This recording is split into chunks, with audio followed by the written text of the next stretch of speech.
हरियाणा के सबसे सियासी ताकतवर परिवारों में से एक भजनलाल जी का एक परिवार आता है और उसके जो सियासी दावेदार हैं वो इस वक्त आदमपुर विधानसभा में अपनी किस्मत आजमा रहे हैं। भव्य बिश्नोई जी हमारे साथ में हैं। भव्य जी, दादा आपके 3 बार के मुख्यमंत्री रहे, पिता आपके सांसद रहे, वाइफ आपके आईएएस ऑफिसर हैं, आप चुनाव लड़ रहे हैं विधानसभा का। क्या सोचते हैं अपने फैमिली के बारे में और आपको लगता है कि उस सियासी सीढ़ी को चढ़कर आप यहाँ तक पहुँचे? नहीं, मैं खुद को भाग्यशाली समझता हूँ कि मैं एक ऐसे घराने में पैदा हुआ जिसने हमेशा अपने पूरे जीवन भर में जनता को समर्पित करने का काम किया है। और स्वर्गीय पुरुष स्वर्गीय चौधरी भजनलाल जी की बात करें तो बहुत कुछ उनके जीवन काल से मैंने सीखा है। अपने पूरे जीवन के अंदर उन्होंने हरियाणा प्रदेश की 36 बिरादरी की सेवा करने का काम किया। पिताजी की बात करूँ तो उन्होंने भी पिछले 37 सालों से सिर्फ आदमपुर ही नहीं बल्कि पूरे हरियाणा प्रदेश के लोगों की सेवा करने के लिए हमें अपना सब कुछ बलिदान करने का हर प्रयास किया है। और हाल ही में आपने कहा मेरी शादी आईएएस ऑफिसर से भी हुई तो उनसे मुझे बहुत कुछ रोज़ाना सीखने को मिलता है, प्रशासनिक दृष्टि से भी। अच्छा, एक समय था जब हरियाणा की सियासत आपके परिवार के इर्द गिर्द घूमती थी। आज कहाँ पर आप लोग खड़े हैं? नहीं देखिए, हमें हमेशा लोगों का समर्थन मिला है, आशीर्वाद मिला है। चुनाव में हार जीत तो चलती रहती है और ये तो पॉलिटिक्स का नेचर है। इट्स अ साइकिल, तो कभी आपको कामयाबी ज़्यादा मिलती है, कभी कम मिलती है। लेकिन हमारे परिवार ने हमेशा कोशिश करी है कि हम पूरी निष्ठा के साथ, ईमानदारी के साथ और सिद्धांतों के बलबूते पर अपनी राजनीति करें और जनसेवा करें। अच्छा, आपके जो पिता हैं कुलदीप बिश्नोई, वो इस वक्त बीजेपी में हैं, चुनाव प्रबंधन का सारा यहाँ पे जिम्मा वो निभा रहे हैं। उनका एक बयान में देख रहा था, उनमें उन्होंने ये भी कहा कि वो भी मुख्यमंत्री पद के दावेदार हैं। ज़रूर है, बिल्कुल। देखिए, मुख्यमंत्री क्यों बनते हैं? जन सेवा करने के लिए। एक साधन होता है, एक मीन्स टू एन एंड, अपने आप में एक एंड नहीं होता।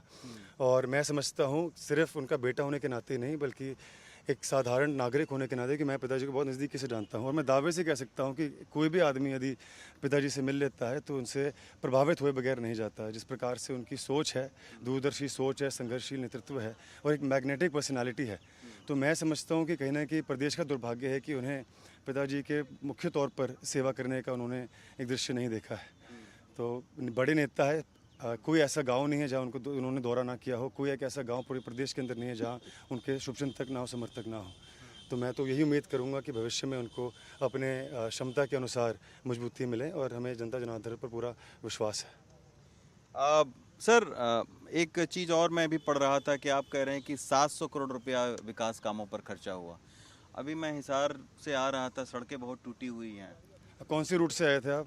मैं इस साइड से हाँ, तो अग्रोहा टू आदमपुर आए होंगे तो आप देख रहे होंगे काम चल रहा है वहाँ पे। 1.5 साल का मुझे समय मिला, 800 करोड़ 700 नहीं बल्कि 800 करोड़ के विकास कार्यों को हमने अंजाम देने का प्रयास किया है। अब 1.5 साल का समय वैसे एक दृष्टि से ज़्यादा भी हो सकता है लेकिन सरकारी और प्रशासनिक दृष्टि से बहुत ज़्यादा समय नहीं होता। और 1.5 साल के अंदर 800 करोड़ लाना मैं समझता हूँ अपने आप में एक उपलब्धि है और ये हमारे जनता के आशीर्वाद से और हमारे जनहितैषी सरकार में क्या करवाया आपने? केवल सड़क का काम? नहीं, इसमें मुख्य तौर पर 80 करोड़ की सड़कें हैं। हमने मंडी आदमपुर, अगर आप नहीं गए तो मैं आपको आमंत्रित करता हूँ, आप आइए। सीवरेज लाइन, बरसाती लाइन और पीने के पानी की लाइन का काम चल रहा है। हमारे खेतों में खाड़ों के काम चल रहे हैं, खेतों के मार्गों के काम चल रहे हैं। कई गाँव में हमने बिजली घर बना के दिया है, कई गाँव में हमने विभिन्न प्रकार की जो बिजली की समस्या थी लो वोल्टेज की, उसको करने का काम किया है। अच्छा, एक आखिरी सवाल लिया बनाए हैं। आखिरी सवाल है सर कि बीजेपी पिछले 10 सालों से सत्ता में रही, आप देख रहे हैं बीजेपी को लौटते हुए? क्योंकि लोग कहते हैं कि सत्ता विरोधी लहर इस वक्त काफ़ी है, कांग्रेस मजबूत। नहीं, ऐसा कुछ भी नहीं है। एक पढ़ा लिखा जनप्रतिनिधि होने के नाते, पढ़ा लिखा नौजवान होने के नाते भी मैं समझता हूँ कि पिछले 10 सालों में जिस ईमानदारी के साथ, जिस पारदर्शिता के साथ हमारी सरकार ने कार्य किए हैं, जनता बहुत जागरूक है, समझदार है। और जो लोग कह रहे हैं कि जन विरोधी लहर उठी हुई है, ये कुछ विरोधी लोग हैं जो लोगों को बहकाने का प्रयास कर रही है। लेकिन जनता जनार्दन ने फैसला कर लिया है कि तीसरी बार डबल इंजन के साथ, और हरियाणा में वैसे भी इतिहास रहा है कि जो सरकार सेंटर में रही है आमतौर पर वही उसी सरकार ने स्टेट के अंदर भी सरकार बनाने का काम किया है। तो मुझे विश्वास है कि पूर्ण बहुमत के साथ हम लोग सरकार भी बनाएंगे और जनता की सेवा करने का एक बार फिर 5 साल काम करेंगे। शुक्रिया हमसे बात करने के लिए। रोहित विश्वकर्मा और संयम जैन के साथ रवीश रंजन शुक्ला, एनडीटीवी इंडिया।